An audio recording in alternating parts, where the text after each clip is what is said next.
Namaskaram everyone.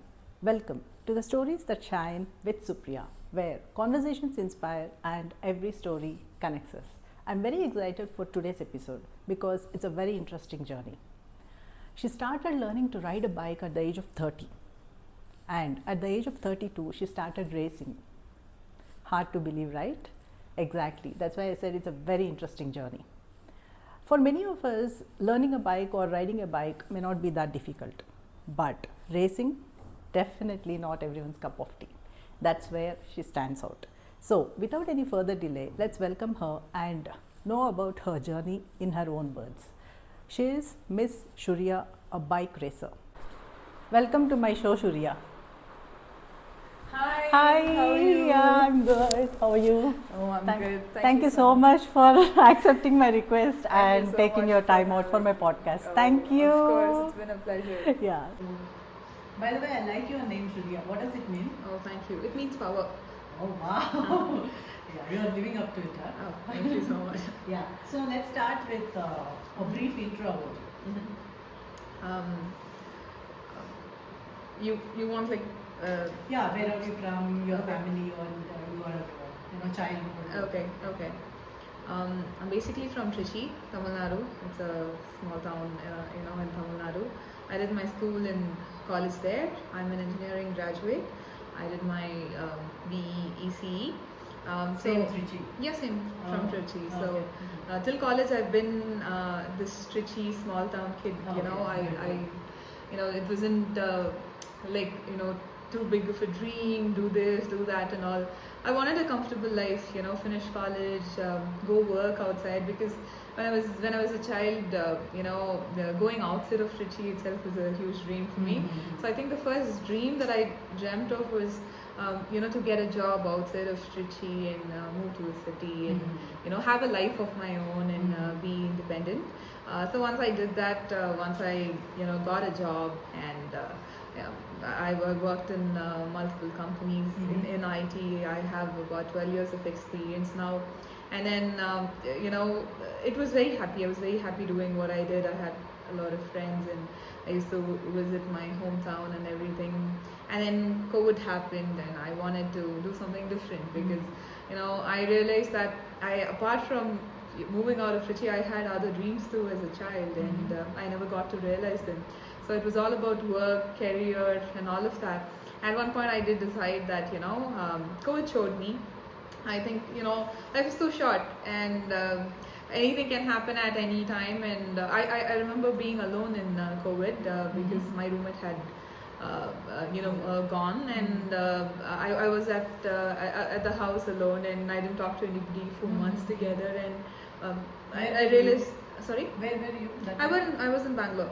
Oh, is it? Yeah, I was in Bangalore. So I realized, life is too short and anything can happen. And that's when I wanted to do some of the things that I wanted to do as a child. So I traveled, then I did a lot of solo trips. I met a lot of new people. I met some good people along the way. Then I was interested in biking. I've always been, and as children from small towns, I don't think bike riding is an option that we ever had. Did not even we used to see maybe our cousins or brothers and everybody riding bikes and we thought, oh, it's nice, it's so cool, but I think we were stuck to scooty and that too happened very late. I got my first scooty after I went to work and it was in the mode of transport and convenience for me, but then I was interested in bikes. I've always wanted to do that. So I started with bikes. I just had this opportunity when my friend invited me to travel to Himachal from Bangalore on a bike, and that sounded exciting to me. So I wanted to see how bike life was, and I pretty much loved it. So biking became racing later on. So going from school to engineering to job to realizing my dreams is what I've been doing all these years. So what about siblings? No, I'm the only child. Okay. Yeah. Your parents stay in Trichy? Yeah, my family's in Trichy. So starting bike riding at 30 itself is very rare. So how did it happen to you? Okay. Bike riding was something that I wanted to do as a child. I mean, I've been interested in bikes, but I never got the opportunity. So I was thinking to myself after traveling, the opportunity just presented. My friend got a new bike and invited me on a long trip. And that sounded really exciting because, I was all about doing new things now, traveling and all. And then I thought, okay, it's a good idea. Maybe I should try. Because instead of me buying a bike of my own and, learning and seeing how I like it, it would not be that great. I think at that time there wasn't a lot of bike riding schools also. See, because as women we need to have resources to be able to learn a bike also. So I mean, if you have siblings, if you have friends, that's usually how most of us learn, right? So my friend presented this opportunity and it was nice. Then I learned to ride a bike. And then I went on that trip. So I was riding for a while, my friend was riding for a while, and it was nice. Then I realized that I really liked bikes a lot. It was not just something that I wanted to do. I wanted to try, but I didn't know if I would like it or not. Then I liked it. So once I realized I liked it, then I did a couple of more trips with my friend, and then I got a bike of my own. And this all happened, as after I hit my 30s. That's when COVID happened. After COVID, after I started traveling, and then I got my bike. So I just started learning how to ride a bike first, and then I got a bike of my own. So in that trip only you started learning? Yes. Oh, it's not like separate learning classes, nothing. No, it's just your friend taught you. Yes, That's it. yes. Oh.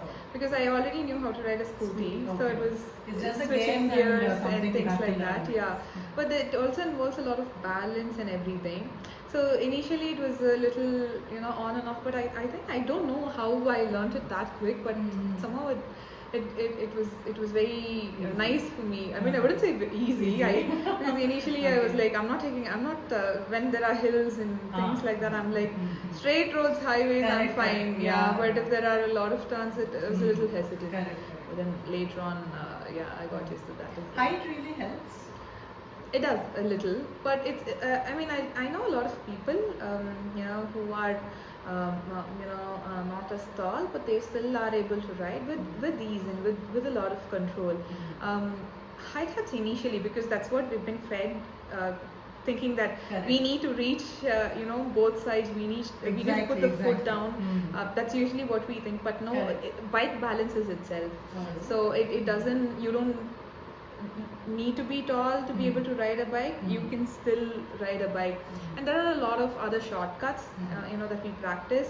If you're not able to reach down, what you should do so that you can reach down easily, and how you can use your body and your body weight to kind of manage the bike. So yeah. So what was the hardest part in the beginning? Was it physical or not?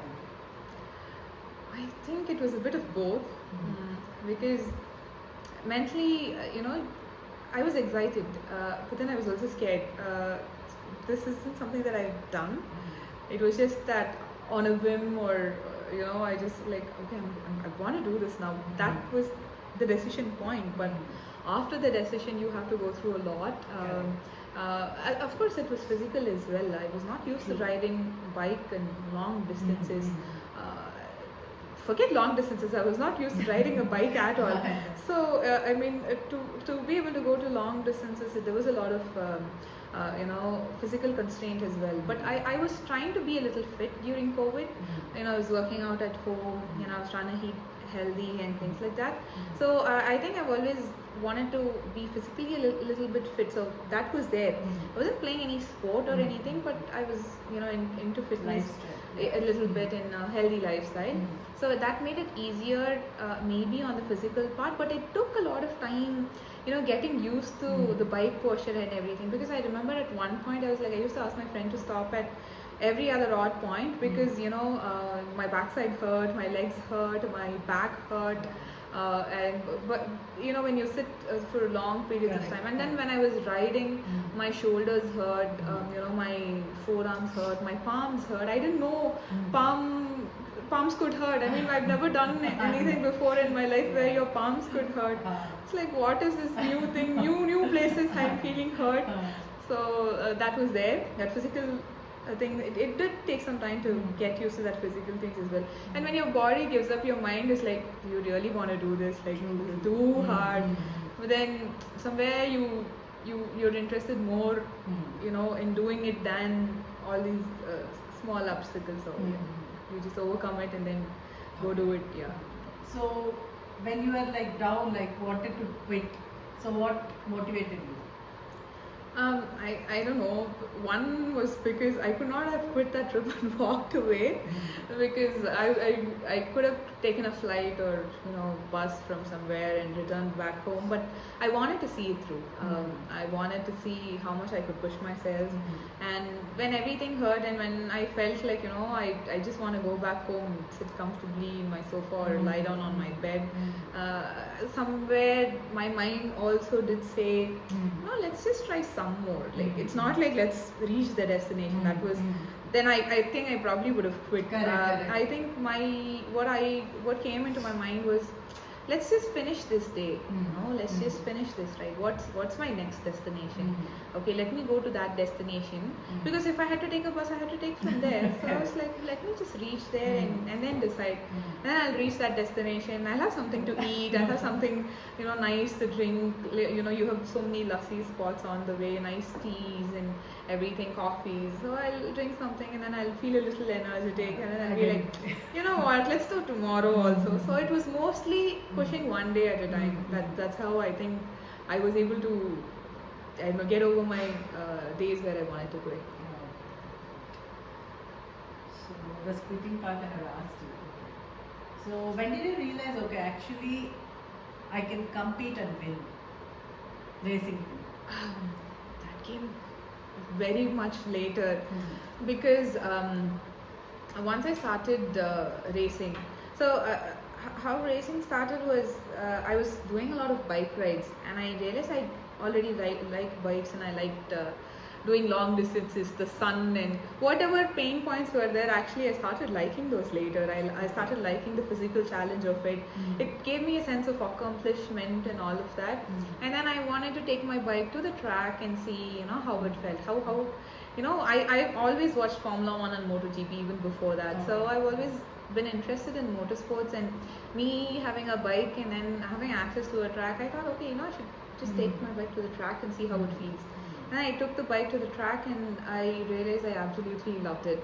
And that's when I decided, maybe I'll do racing for a while and see how I feel. Racing started as, let me do more track days, because I liked it. I wanted to get back to the track. Once I finished my initial one day, then it became 2 days, and then it became 3 days, and then initially I think I just wanted to do more of track days. And then when I was doing track days, I met a lot of these professional racers.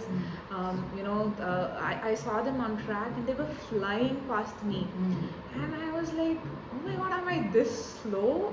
I mean, they were miles ahead of where I was. And then my first thought, I remember from the track, was, one day I want to be like that person. Like I want to be able to ride bike like that person, with skills and professionalism. So I started doing a lot of track days, and I thought, I was talking to a couple of racers and how they feel and how racing is, and it was like, okay, let's try racing. Let's just see, what happens if I race. I mean, worst is I could lose. I mean, that's okay. I'm just starting out, and I was racing against kids half my age. I mean, when I'm 32, 33, they were 14, 15 and 16. Yeah, I was really racing kids half my age.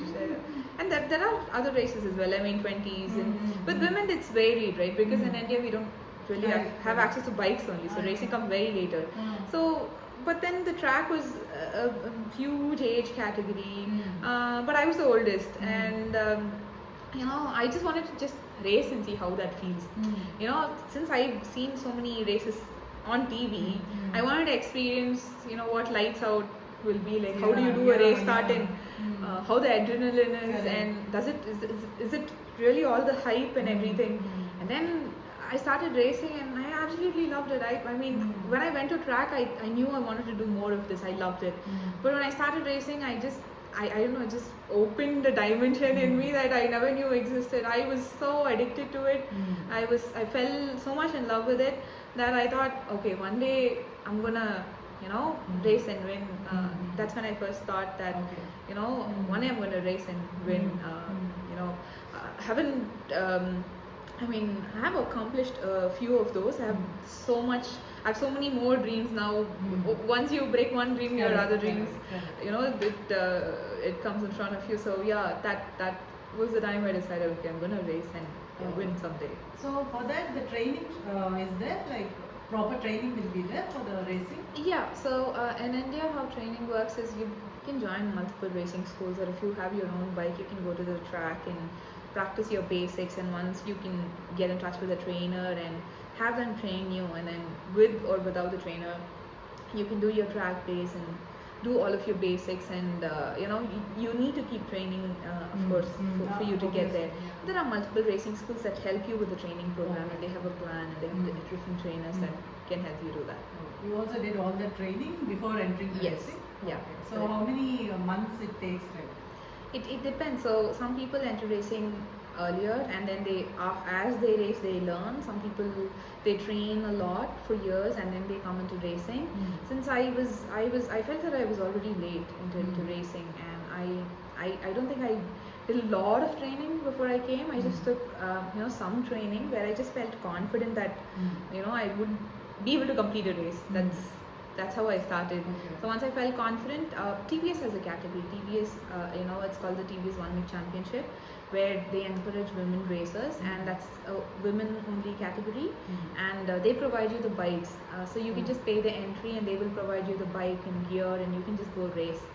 So TVS has an amazing initiative. So I started with that, just to see, if I can race and things like that. So at least me, I didn't go and like full prepare. I just thought I should start and then. For how many months you took that training? I would say at least, I think about 8 months. See, 8 months, it's not like you train every day. Like track days are very rare. So probably 1 or 2 track days a month, or 1 or 2 track days sometimes in 3 months or 4 months also. So because it's expensive, racing is expensive, track days are expensive. So it depends on your budget, it depends on when you are available. I'm also a full-time engineer, so I had to balance my work and then all the questions are there actually regarding all this. Okay, so then since I had to balance my work, so I kind of whenever I found time and whenever there was training, I just went. So it's not like I only had to take 8 months. It's not like proper 8 months. Yeah, exactly. I mean, that's how it is in India. It's not an established program where we go train every day. It's not like cricket or tennis where you can go practice every day. You get practice once a month. I mean, I think I was lucky enough if I had a training once a month. Sometimes that's once in 3 months, once in 4 months also, because of the resources and everything. So yeah. What are the track days you're mentioning? Track days is something like you have multiple tracks, and one of the main things where the events take place is the Madras International Circuit, where they post track days, as in where you can go with your bike or some other bike and go and practice. So we have to pay them? Yeah, you have to pay them. It's not like you can go every day, just pay them and practice.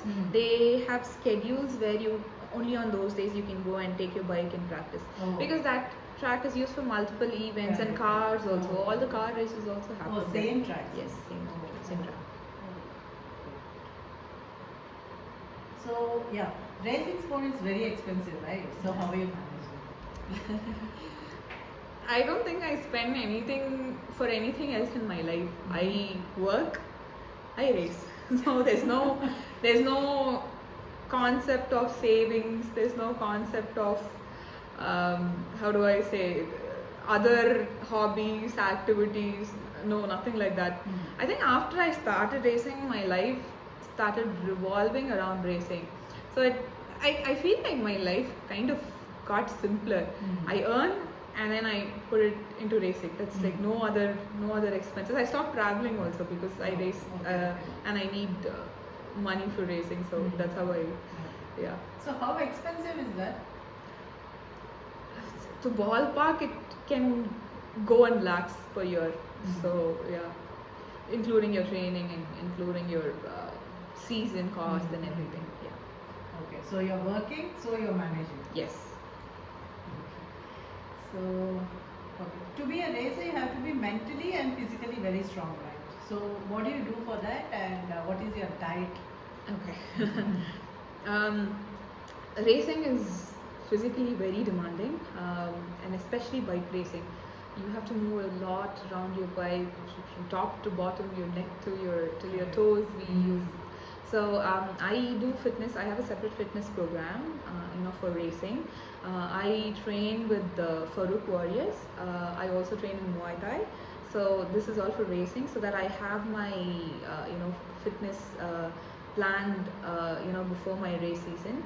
So I work out for about 3 hours each day for fitness. On the days that I don't go to track, where I don't get training, I focus on my physical fitness, because since the track is demanding, you have to be physically fit at all times. And sometimes we go to an extent of where we can't get sick at all, because going into a race weekend with a cold or a fever is something that's not advisable, because it's not easy. So physical fitness is so important. So I spend at least 3 hours each day with fitness. And since my trainer is in Chennai, I go for in-person fitness, and I also train in Muay Thai, so that helps me in terms of mental fitness also. In racing, racing is all about not giving up, pushing your limits. So you need to have a practice of doing it every day. You need to start pushing yourself physically in terms of fitness every day, so that translates on track, and then you're ready. In terms of diet, we try to maintain a lean weight. We don't put a lot of muscles, and we, of course, weight does matter in racing. Even if it's a small category, weight does matter. So we try to be on the leaner side. It is not like you have to be this much. It's like any racing. It's if your opponent is lighter, they are going to be faster. So you try to match them and be as light as possible, as much as your body allows, so that it is easier for you. And the more lighter you are, the more nimble you are. It's easier to move on the bike as well. It's easier to just maneuver on the bike, and it is very important that we maintain a lean weight.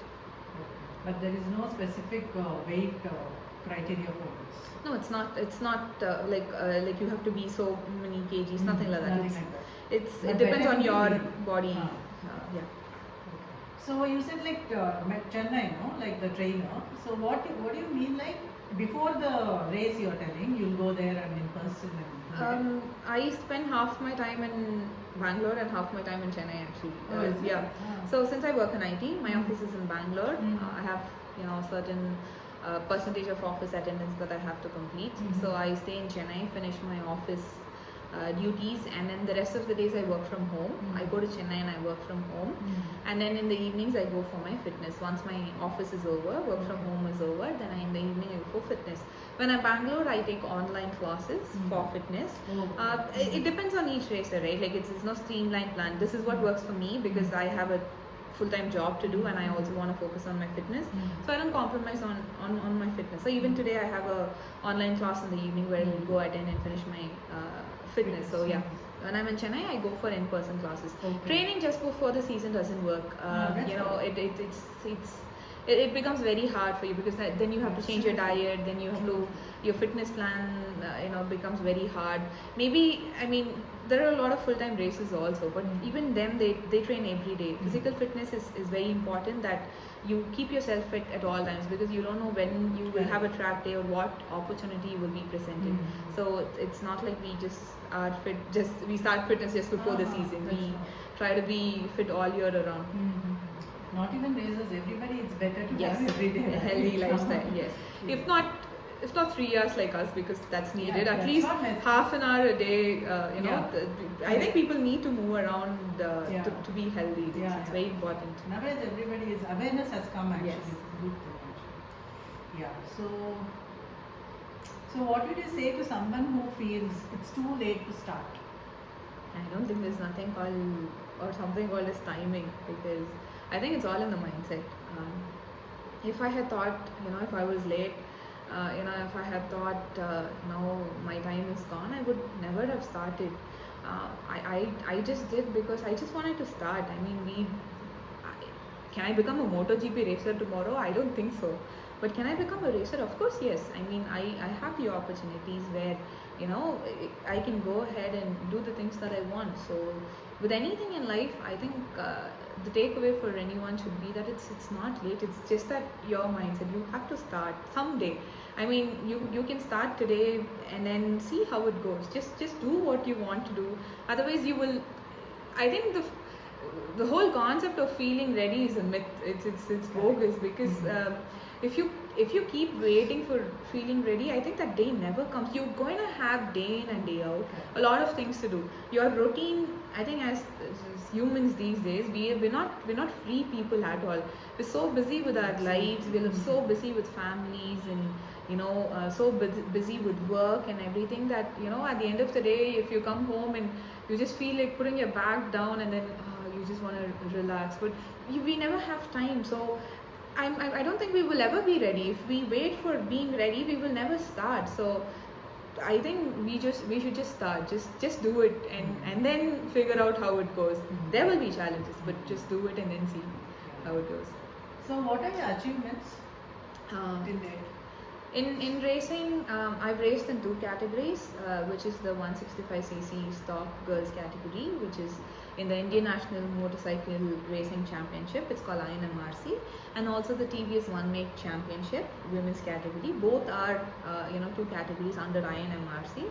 It happens in the same weekend, and I have won multiple podiums and race wins in both of these categories in the past 2 years. Awesome. Thank you. So, what did you learn from this racing journey? To not give up. A lot of things are common with racing and life in general, because you're gonna have challenges. And once I started racing and once I wanted to do racing and win, that's when I realized how hard it is to get a race win. It's not easy. It's not, and then you're gonna feel this didn't happen. Let me just quit.